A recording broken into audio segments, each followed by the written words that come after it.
Hi, xin chào tất cả các bạn, lại là Trình đây. Và video hôm nay thì Trình lại tiếp tục gom đồ và những xuất quà để tiện phát cho bà con ở trên vùng cao. Bây giờ thì Trình đang có mặt ở Hải Phòng và đang gom đồ và đang lấy những suất quà để đi lên Lào Cai phát cho bà con ở trên vùng lú. Và bây giờ đang bốc ít gạo để đi lên trên Lào Cai để phát cho bà con. Và sau khi gom gạo xong thì Trình sẽ tiếp tục di chuyển và đi lấy thêm quần áo và bánh kẹo, mắm muối, mì tôm rất nhiều để đi lên trên vùng cao để phát cho bà con ở trên vùng lú. Như các bạn đã nghe tin vừa rồi đó, thì Trình sẽ lên trên đó và thể hình ở trên đó như thế nào thì Trình vẫn chưa biết. Thì mong là mọi người hãy theo chân mình và tiếp tục những cuộc hành trình của Trình đi, và đến khi hành trình kết thúc và về tới nhà. Ok, vậy là chúng ta tiếp tục để theo dõi cái hành trình của Trình để đi phát những món quà cho bà con ở trên vùng cao nhá.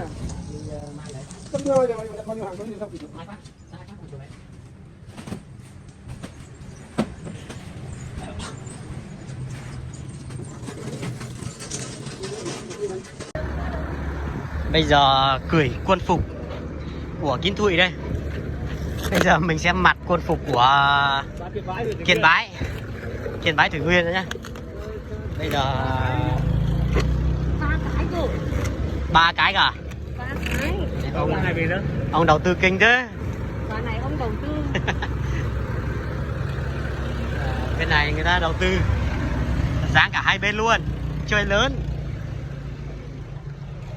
Ngày xưa mấy chữ này đỏ chót, bây giờ nó bạc khè đó. Mình quay mình mừng gà chứ mình muốn mình quay gà. Ok, và sẽ tiếp tục là sẽ mặc thêm cái áo của bên Kiên Bái Thủy Nguyên Hải Phòng. Vừa rồi là vừa tháo quân phục của Kiến Thụy Hải Phòng ra. Ok, chúng ta chờ đợi kết quả xong xem như thế này. Mặc quần áo của ấy đấy, anh phải để nó sâu vào trong. Đấy, không tí là tí gió thổi bay hết ra.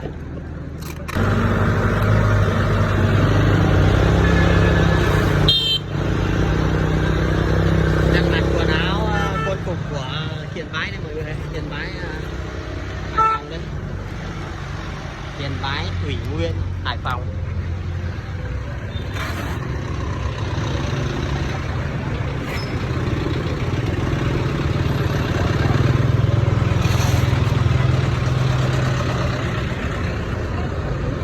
Thực là cứ dáng này vào thì xem mình lại đây có những vết dáng như thế này, chắc sau này mình phải lau dọn lại.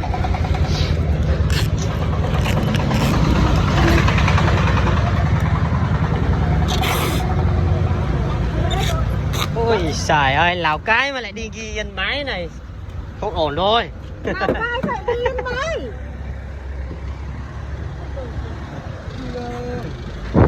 Hướng về Lào Cai chứ ai lại hướng về Yên Bái.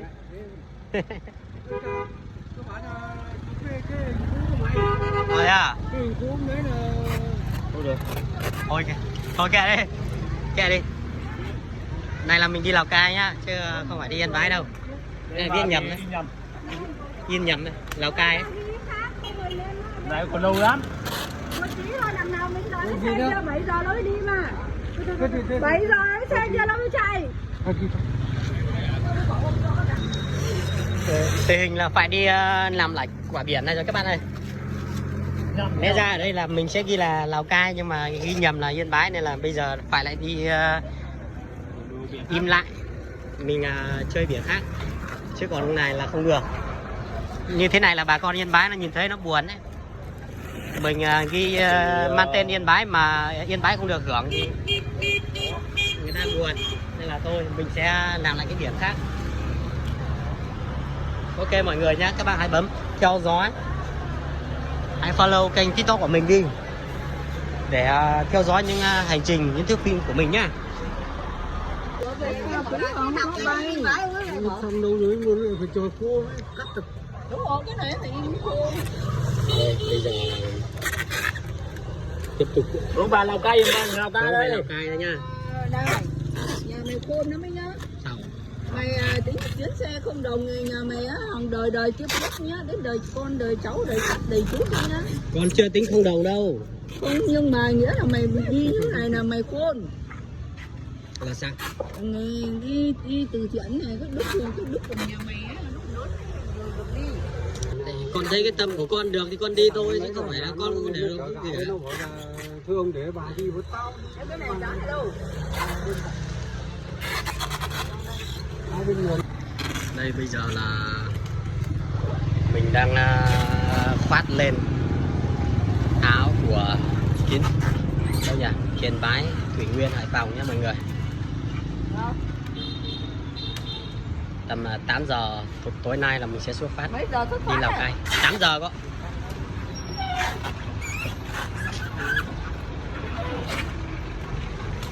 Đây.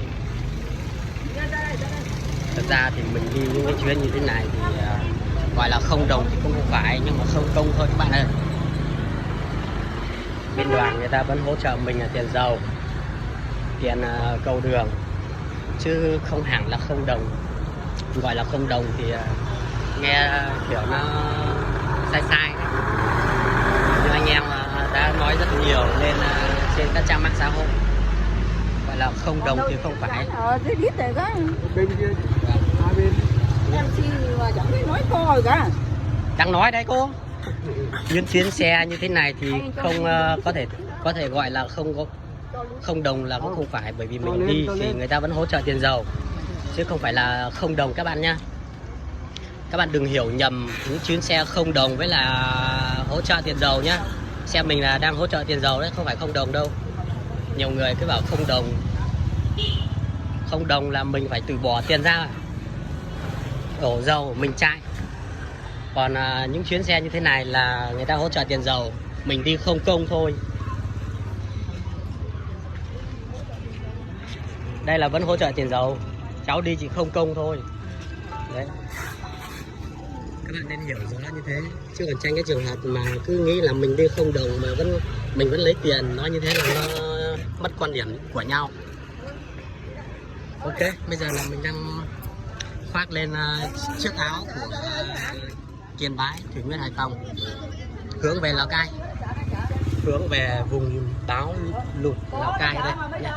Khâu chuẩn bị đang được hoàn thành và đang được các chú, các anh đang dán những bảng hiệu lên xe, và chúng ta sẽ tiếp tục hành trình vào 8 giờ tối nay lên Lào Cai. Khả năng là sáng mai là mình sẽ có mặt ở Bảo Yên, thì anh em mình và đoàn mình sẽ đi phát đồ cho bà con ở vùng báo lụt.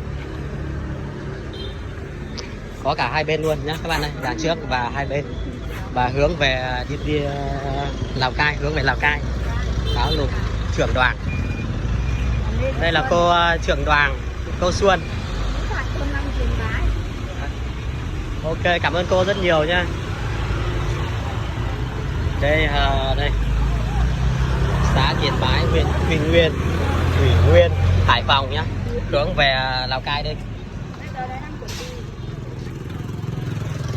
Mọi thứ đã chuẩn bị và sẵn sàng cho chuyến đi lần này.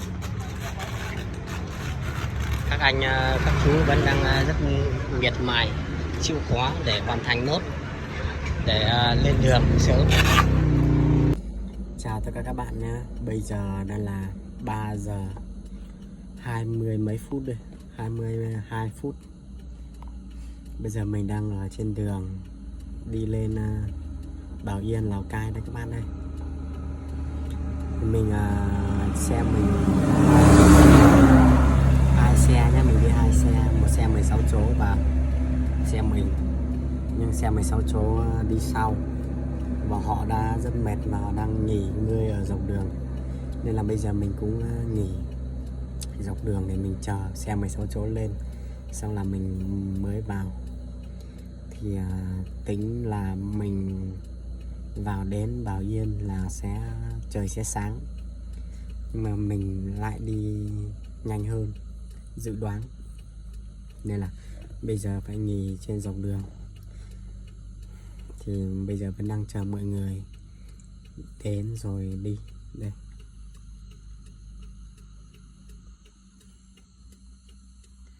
đó, có ông anh đi cùng. Ông anh ngủ ngon lắm. Giờ còn mình thôi, mình chưa ngủ, mình không ngủ được. Và mình vẫn đang chờ cả đoàn mình đi lên nhá. Họ đi xe 16 chỗ mà mình đi xe tải, nhưng mà mình vẫn đi trước người ta một tí. Giờ vẫn đang chờ họ lên xong rồi đi tiếp. Mà bạn bè các bạn nhìn thấy đường đi Lục Yên đã thông chưa nhỉ?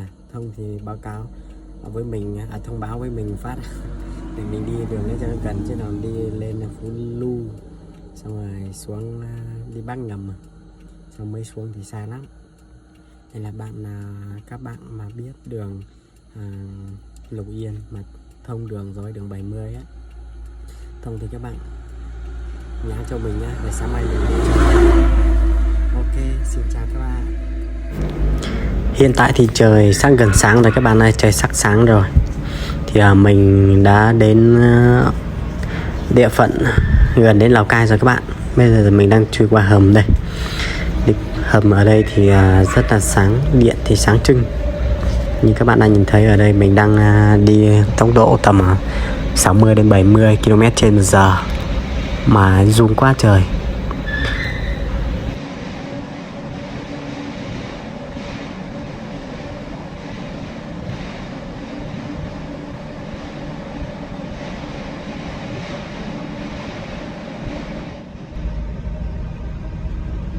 Bây giờ thì mình đang Bảo Thắng Lào Cai rồi. Mình không biết là bao xa nữa thì đến đấy, nhưng mà bây giờ đang tắt đường, vẫn đang chờ. Giờ đang chờ để thông đường để bạn đi đến các bạn này.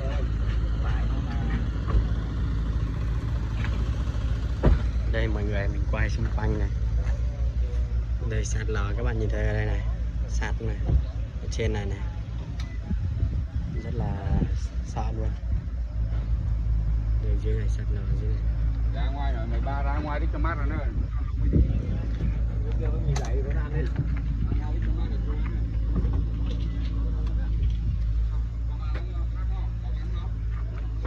Xe o đồng đây.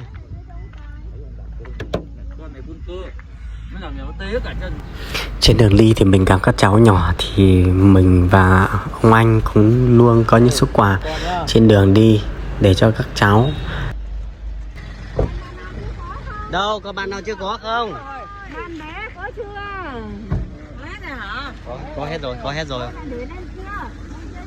Để đấy tí đi tiếp rồi. Để lên kia cho. Hết bánh mì.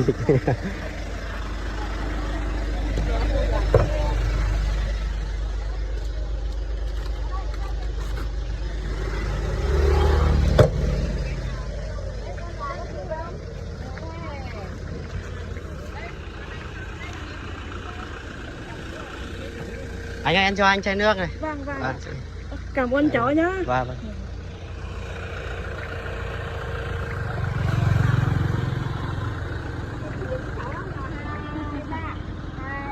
Ra đường đây. Kiểu. Cô vào đây đúng. Hơi. Cả nhà bây giờ là mình đã vào đến ở trong này rồi. Đây, đang vào cho bộ đội trước, vào cho cơ động tập kích ở đây. Mình phát đèn pin cho họ để mà họ có cái đèn pin để đi soi, để họ đi tìm kiếm. Đây các chị em đang chụp. Em thấy anh ạ, ngồi đây ạ. Em xin. YouTuber nó quay. Các chị cứ làm việc các chị đi.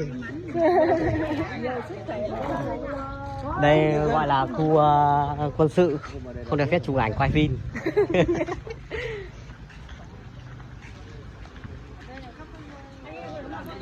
của em vào đi. Em gọi ông nhìn em này thôi nhưng mà em mạnh nhá.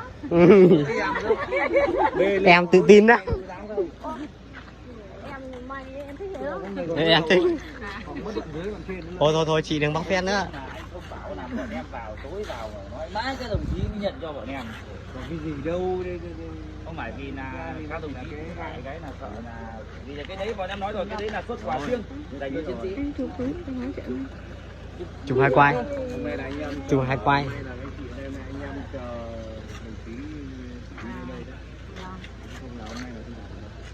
Đấy giờ mình chuẩn bị thôi, gọi là giờ mình đi đâu ạ? Giờ mình đi chuyển đi đâu ạ? Bây giờ đi tìm kiếm tiếp. Đi tìm kiếm chứ không phải đi chuyển đi. Hôm nay là cái đồng chí phó tư lệnh lên để đón đoàn nên là đang ở nhà này đấy. Nhà một ít thôi. 20 rồi. 80 đang đi tìm kiếm rồi. Và giúp dân dựng lại nhà cửa. Đây là quá này. Còn đây là đang trực chiến ở đây. Cho số chưa? Cho số đi. Cho số tép chưa? Thì em mạnh mẽ ấy. Rồi, cảm ơn. Em vào em hỗ trợ, em cổ vũ tinh thần. Đi lên đường đi. Con xin chào đồng chí nha. Ok, thank you anh. YouTuber. Mọi người ơi, mình vừa mới vào thì bà con cũng đã có mặt ở đây chờ mình rồi. Bà con đã có mặt ở đây đông, có lẽ là đông đủ rồi. Chắc cũng không thiếu nhiều lắm đâu. Thì mới chắc là mỗi gia đình cũng chỉ 1-2 người thôi. Thì ở đây dự đoán là 43 hộ, bao nhiêu hộ thế? 143. Thế thì còn ít quá nhỉ, còn thiếu nhiều. Đó thì bà con đã có mặt ở đây rồi. Ok, mình sẽ đưa các bạn chúng ta cùng xuống.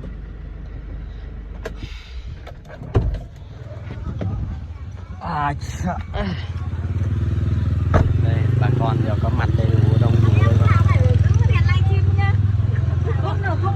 Không có sóng để mà livestream chứ, không có mạng để livestream.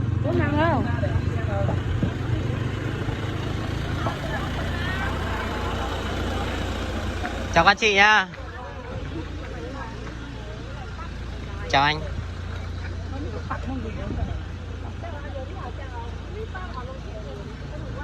Đây mình thôn gì nhỉ anh nhỉ? Thôn Chí Trong. Chí Trong. Cái này là của thôn Chí Trong nhưng mà nó ở đây là nó là thuộc về thôn Chí Ngoài. Thôn Chí Ngoài. Nhưng thôn Chí Trong không vào được. Nó bị cô lập rồi ha. Chẳng đường không thông được. Nó đường trong này không vào được. Nó bị cô lập. Không xe không vào được đấy. Xe không vào được.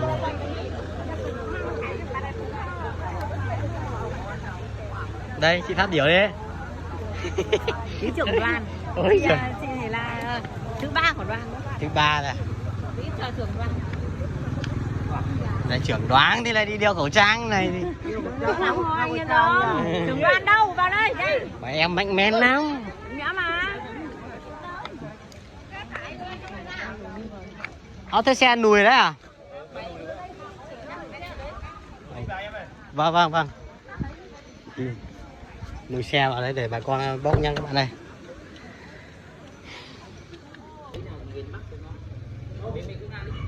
Đây em định cho nó mượn, nó bị nổ cả 2 quả lốp. Nổ cả 2 quả lốp, em định cho nó mượn quả lốp nhưng mà nó không có đồ để tháo.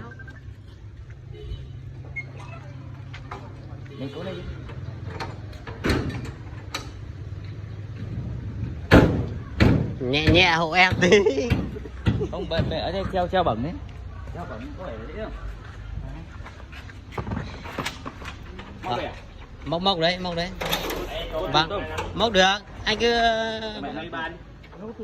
hỏi ngang ra đấy. 3 cái à?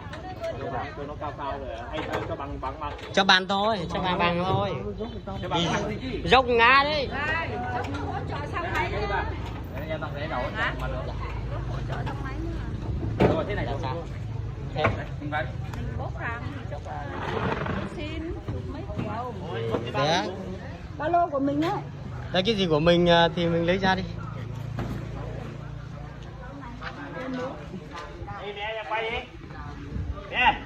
Yên tâm đây, cứ làm việc đi. Đây là Em quay con này. đây có máy quay đây rồi.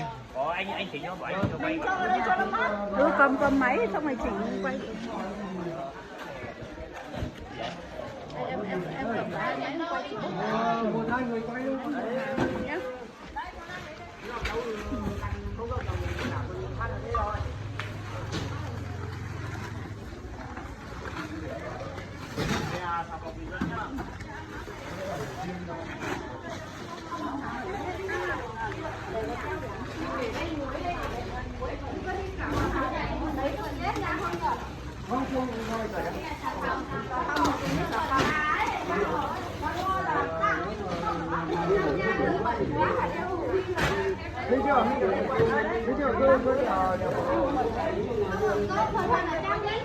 Không mình mà có dép thì mình ở trong ấy. Không sao.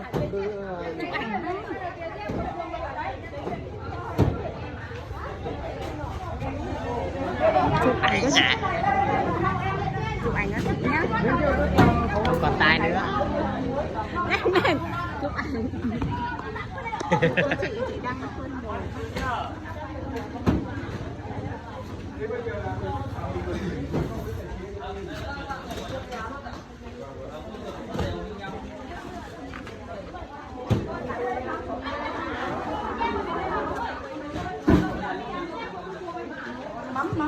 Mắm để đó đây. Mắm để đó đây.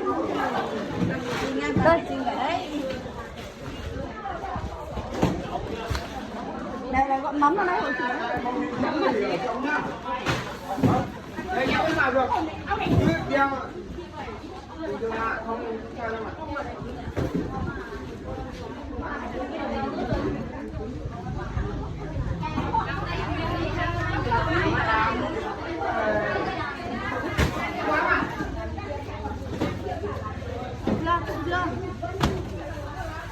Tôi bảo ông chụp các bạn.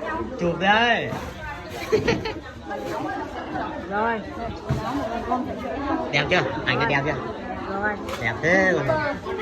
Tiếp tục đi. Có về nhận quà mà không được ngồi như này nhá. Rồi trước khi các bạn ngồi như này rồi đợi nhá. Không làm được thì ở nhà. Nói chuyện là gì lắm lên tay lên.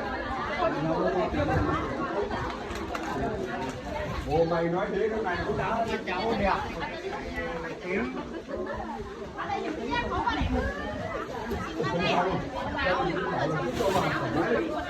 Nhưng mà quần áo để đưa ra đi một chút.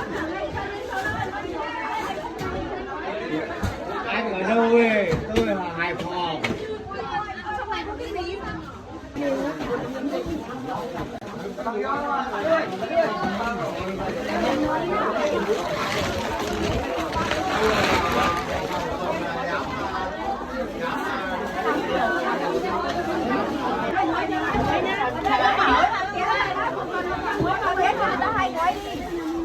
Hai gói hả? Hai gói một canh gì? Một gói bé và một gói to.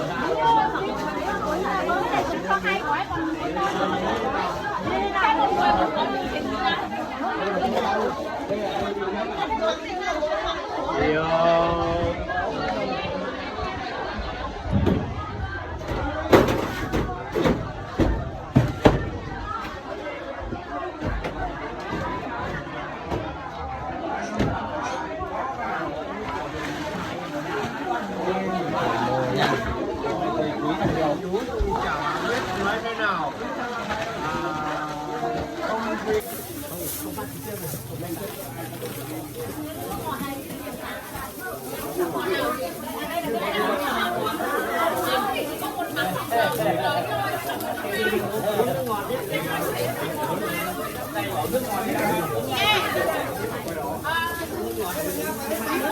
khi nào có người lên lấy sẽ kêu một lốc xăng đó.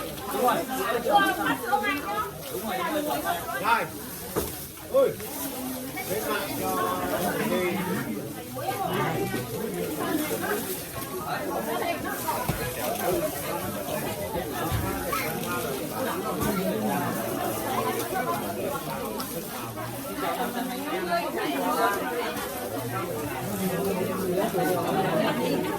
Hãy subscribe cho kênh Ghiền Mì Gõ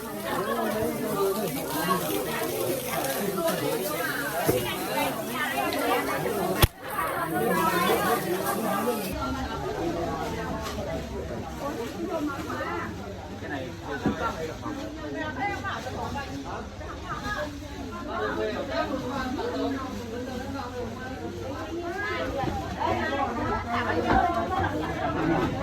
Anh lấy vợ bao nhiêu năm rồi? Anh lấy vợ được bao nhiêu năm rồi? Nói thử một câu tiến tài này. Thế nào từ năm được thằng Thu là năm nay được 8 năm. 8 năm. Nói thử một câu tiến tài nào. Bố vợ biết anh không? Bố vợ này, anh. Đâu? Bác ạ. Chào bác nhé. Đi ăn cơm đấy nhá. Ăn cơm đấy nhá. Tất cả làng mình hiện tại là mất tầm bao nhiêu người? Hơn làm đủ á. Thế làng mình này thì sao bác? Làm mình không mất này? Không. Từ đây vào làm đủ con sao không bác?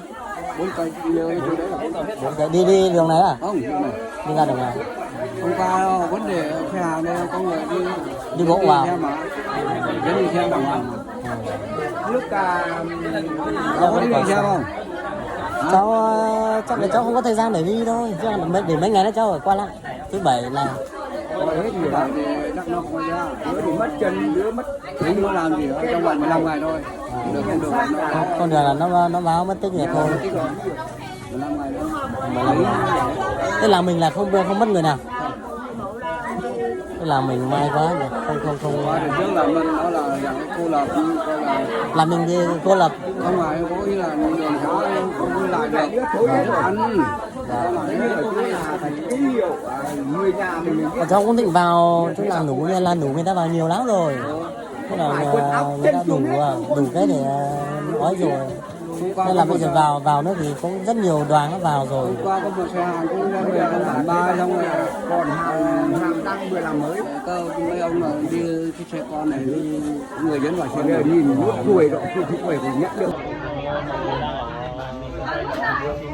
Đây tí nữa là tí bảo người ta đi thẳng ra lối này.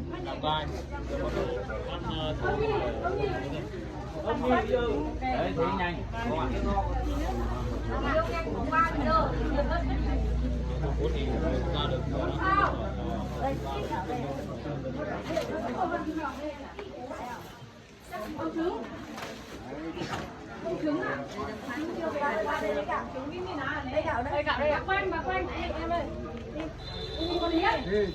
Em ơi đi.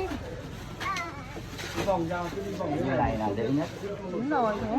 Mỗi người một Người này nó không bị lẫn, không bị loạn xoạn, không bị lộn xộn.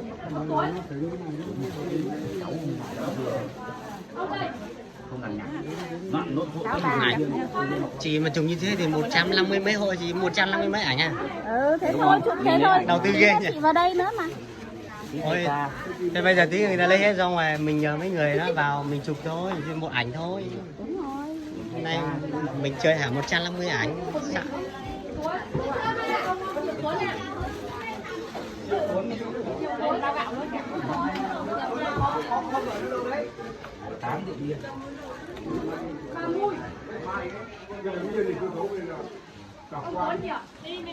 Cháu đi từ tối hôm qua lên đây không ạ? Đi cả đêm. Mấy trăm cây số về đến đây thì chúng tôi rất cảm ơn. Rồi, thay mặt tất cả bà con đây. Thôi được. Cái bà đấy lấy lần thứ hai sao ấy. Ông quay tôi đoạn đấy. Chào Lào Ok nha mọi người ơi, bây giờ thì bà con cũng lấy hết đồ rồi, bà con cũng về hết rồi, chỉ còn vài người, còn đến muộn là mình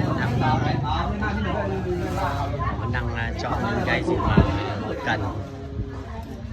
Bây giờ mình thật sự là không hết quà rồi, không còn gì để bán nữa. Họ đến đây họ lấy được cái gì thì họ lấy, cần cái gì thì họ lấy cái đó, và mình có cái gì để mình cho được thì mình cho thôi. Kể cả quán thức uống của mình chuẩn bị cho mình, nhưng mà họ cần mình vẫn cho. Ok, thì các bạn hãy tiếp tục theo dõi mình. Chúng ta sẽ tiếp tục cái hành trình của mình cho đến khi kết thúc nha. Các bạn hãy bấm like và chia sẻ video của mình, chia sẻ YouTube của mình để đến với mọi người nha. Làm tình yêu thương đến mọi người nhiều hơn. Đây, chia sẻ kết nối yêu thương. Cả nhà ơi, như vậy là mình dường như là đã hoàn thành cái nhiệm vụ lần này rồi. Thật sự là mình ở nhà mình nghĩ là mình sẽ đi sẽ đi vào những vùng lũ như vậy các bạn ơi, nhưng mà thật sự là không đi được các bạn ạ. Mình nghĩ là mình sẽ đi vào tận trong cơ, để mình vào trong đấy mình xem cái tình hình lũ lụt như thế nào, nhưng mà không đi được các bạn.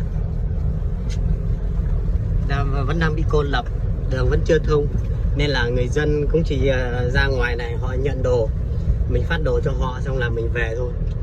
Mình cũng không có thời gian để mình đi vào trong đấy, đi bộ mấy cây số kìa mà xe không vào được, thì xe máy thì mình cũng không có. Thật sự là mình đi, mình ở nhà thì mình cứ nghĩ là mình lên trên đấy mình sẽ đi vào hàng trong vùng lũ để mình quay video, mình phát trực tiếp, hay là mình chia sẻ cho các bạn xem. Nhưng mà thật sự là nó không như vậy, nên các bạn đừng có nghĩ là các bạn các bạn lên trên này thì các bạn có thể vào được ở trong đó để các bạn chia sẻ những video, những thước phim cho mọi người xem đâu. Không có đâu, nó rất là khó. Trừ khi các bạn có người thân ở trên này và họ cho các bạn mượn xe thì các bạn vào được, chứ còn mà các bạn không có người thân, không mượn được xe máy thì các bạn không vào được đâu nha. Thì đó, mình đi thực tế là mình biết có như thế nào thì mình chia sẻ như thế đấy.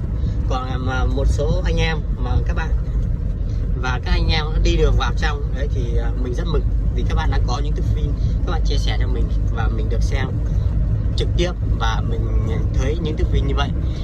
Tuy nhiên mình không đi vào được trong, nhưng mà mình vẫn thấy, mình vừa mới vào được một tí thôi thì mình đã thấy và mình cảm giác và mình cũng tưởng tượng được cái hoàn cảnh và cái thực trạng nó như thế nào rồi.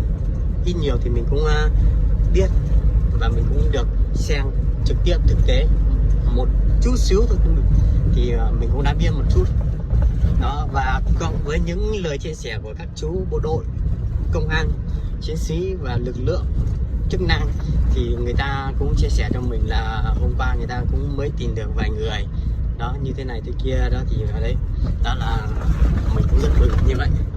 Nhưng mà thực sự là mình ở nhà mình nghĩ là mình sẽ đi vào trong lũ trong, nhưng mà không như được, không thể như thế được. Không biết là đoàn anh em nào đây, 49 Đắk Lắk Đắk Nông đây các bạn ơi. 49 đây. Rồi các bạn xem nào, mình nhân dân tỉnh Đắk Nông chung tay hướng về miền Bắc đó. Thì chắc là mọi người cũng phát quà xong rồi thì mọi người cũng chuẩn bị về đây. Thì anh ấy đang quay đầu xe, khả năng là anh đang quay đầu xe để anh đi về đấy. Chắc là cũng phát xong rồi nên bây giờ chuẩn bị đi về đây. Đây mình xuống mình nói chuyện với anh nhé. Xong chương trình chưa anh? Xong chưa? Chưa, mới tới hả? Làng trong này có cái làng Chí Trong ngoài ở đấy, Chí Trong Chí Ngoài đấy, làng 3 làng 4 gì đấy. Làng 9. Còn làng Nủ ở đâu? Làm Nủ thì nó đi theo hướng này thôi. Hướng khác chứ không phải hướng này. Nhưng mà làng Nủ thì vào được thì vào, không vào được thì thôi, bởi vì ở trong đấy cũng khá nhiều rồi, người ta vào nhiều lắm rồi. Không thì mình, nhưng mà bây giờ mình vào đến đây rồi thì di chuyển lên Bát Sát, Lào Cai thì nó hơi khó nhỉ. Chứ ở trong làng Nủ thì người ta đi vào trong đấy rất nhiều rồi. Đây đoàn em cũng định vào trong làng Nủ đấy, nhưng mà người ta vào trong đấy nhiều rồi thì thế là đoàn em vào trong này phát ở đấy. Lúc này cần thực phẩm không? Thì cần thì người ta cũng cần thôi, nhưng mà vấn đề là nó không thiết yếu lắm. Đấy. Thì bây giờ cần thiết là ở trên Bát Sát, ở trên Lào Cai. Thế là anh liên hệ được ai chưa? Xong rồi vào đây. Anh liên hệ cái đoàn của Đắk Nông nó dắt vào đây nè. Nếu mà mình mà liên hệ được người ở trong làng ấy, thì mình vào thì bà con nó đón rồi mình phát luôn xong mình về thì nó nhanh. Chứ còn mình vào mình mới vận động dân nó ra lấy thì mệt lắm. Thì có người thải nhiều không? Dạ. Mấy cái làng bên đường bên kia. Em không biết được, em chưa vào bao giờ. Em ở đâu? Em ở Hải Phòng. À, Hải Phòng. Vâng. Thế là bây giờ quay lại à? Quay lại như lại gì ta đâu cần thiết yếu đâu mà mình vô làm chi. Đấy. Thì quay lại thôi, xem chỗ nào nó cần thiết thì mình vào. Đó thì bây giờ anh em quay lại rồi. Bây giờ mình lại đi thôi. Đây các bạn nhìn xe này còn chưa? Tảng nước với nước thôi. Anh em Đắk Nông, Mái Đình. Lên nào, let's go. Ok mọi người nha, bây giờ đây là đường quốc lộ 70. Là một trong những điểm mà bị sạt lở nặng nề nhất. Đi ở trong kia là cái gì nhỉ, làng Nủ. Đó, trong kia là làng Nủ. Mình vừa đi từ trong kia ra nhưng mà mình không vào được các bạn, mình không vào được trong. Đây tất cả các nhà xe đang đi đây. Đây là con sông mà bao nhiêu người đã mất tích, bao nhiêu người đã thiệt mạng và cũng bao nhiêu người tìm được ở trên con sông này. Các bạn đã nhìn thấy rất nhiều và những con thuyền, con xuồng mà người ta xuống đây để người ta tìm kiếm người ở đây rất nhiều. Đấy các bạn nhìn đường này, sạt lở đường như thế này mà vẫn đi bình thường. Thật sự là mọi người vẫn đi thôi, chứ còn có một cái nỗi lo sợ nào đó rất là khủng khiếp. Đây các bạn nhìn này, một phần từ trên này là đất đã xuống hết rồi, không còn nữa, đất nó yếu hết rồi, chỉ chờ nếu mà còn mưa thêm nữa là nó sẽ sụt xuống thôi. Đây, chỗ nào cho đấy cũng sạt lở xuống hết rồi nhưng mà nó chưa xuống hẳn, là đường nó vẫn còn đi được. Mà các bạn tưởng tượng ra, giả sử mà nó đi ngay từ chỗ xe máy kia một phát mà đi đến cái chỗ này, cái chỗ các bạn nhìn thấy này này, nó mà đi hết luôn xuống này thì không biết sẽ như thế nào. Ai da, khổ cho bà con. Thôi mình sẽ tiếp tục lên đường. Cảm ơn các bạn nhé. Chúng ta tiếp tục hành trình thôi. Các bạn nhìn những cái cảnh như thế này này, nhà cửa không còn này, không còn một cái gì luôn.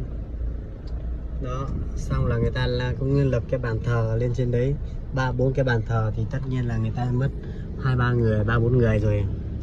Đấy, người ta mất người thân như thế. Đó, các bạn nhìn này, nhiều nhà nó không còn gì luôn. Nhà này thì cũng may mắn hơn, nó vẫn còn. Đường xá thì các bạn nhìn thấy đường đây. Đường này là máy xúc người ta cũng mới thông chưa được bao lâu đây các bạn. Có những nhà ở đây không còn gì luôn. Mà đây là ngoài này còn chưa vào trong. Khổ, rất khổ luôn. Dân ở đây rất khổ các bạn ơi. Các bạn đi được hỗ trợ người ta thì tốt, còn không hỗ trợ được thì các bạn đừng nói năng gì nhá, đừng nói thế này thế kia, tội lắm. Đó. Các bạn nhìn này, nhà cửa không còn. Mấy nhà này thì còn may mắn hơn, họ vẫn còn nhà. Đó, các bạn nhìn này, mấy nhà này là đi hết, không còn luôn. Đây, còn nhà cửa này các bạn nhìn này, không còn gì luôn, bay hết nhà, đi hết. Đấy, nhà này nước trôi hết. Còn nhà này cao một chút thì không sao. Ok, các bạn nhìn thấy những ngôi nhà trên cao này thì không vấn đề gì cả. 49 này các bạn ơi.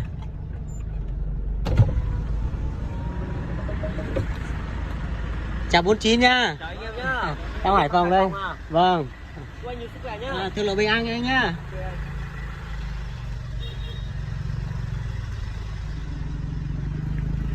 Em 49 này các bạn này. 49 người ta cũng đi này. Ok, chúc anh thượng lộ bình an trên mọi nẻo đường. Chúc hoàn thành chương trình sớm để về nhà nhá. Các bạn ơi, các bạn nhìn này, đường nó bị lấp hết như thế này mà người ta chỉ đào đủ của con xe đi thôi.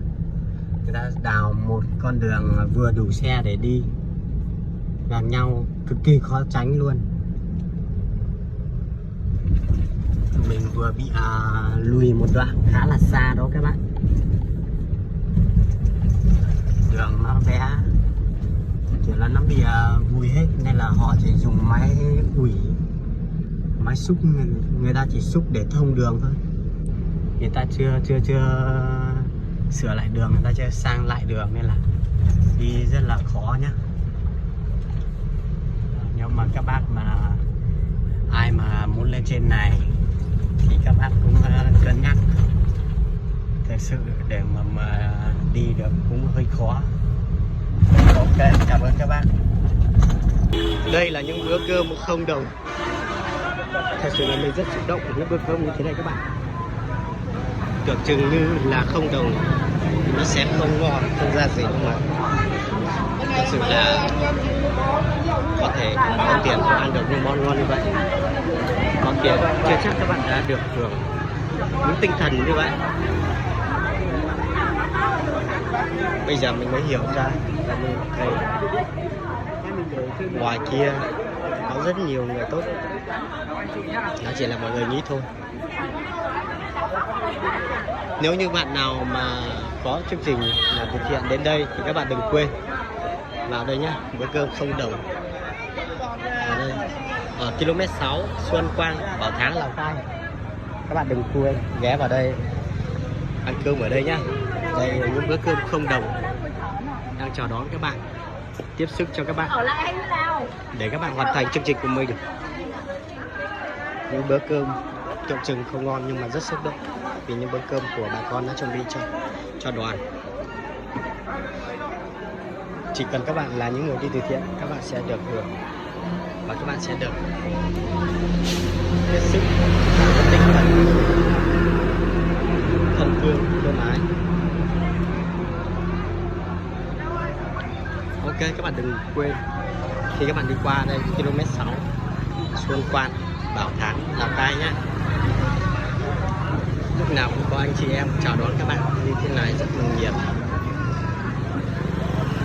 Ok mọi người ơi, hiện tại là 6 giờ 6 phút và mình đã quay trở về Hà Nội, Hải Phòng. Bây giờ đang là trên cao tốc Lào Cai Hà Nội đây. Đây mọi người, Lào Cai Hà Nội. Mình sẽ đi ngược về Hà Nội, Hải Phòng, rồi ngày mai ngày kia thì lại có một chuyến đi lên Bát Sát. Mình không hiểu tại sao dạo này mình cứ bị cuốn vào những cái như thế này, nhưng mà thật sự là mình cũng rất muốn đi làm như vậy bởi vì nó vui. Thứ nhất là vui này, thứ hai là nó cho mình cái tinh thần mình thoải mái, nên là mình kể cả không đồng mình vẫn đi đó. Chỉ các bạn đừng có hỏi tại sao mình đi nha, không đồng mình vẫn đi, tại sao đừng hỏi. Ok,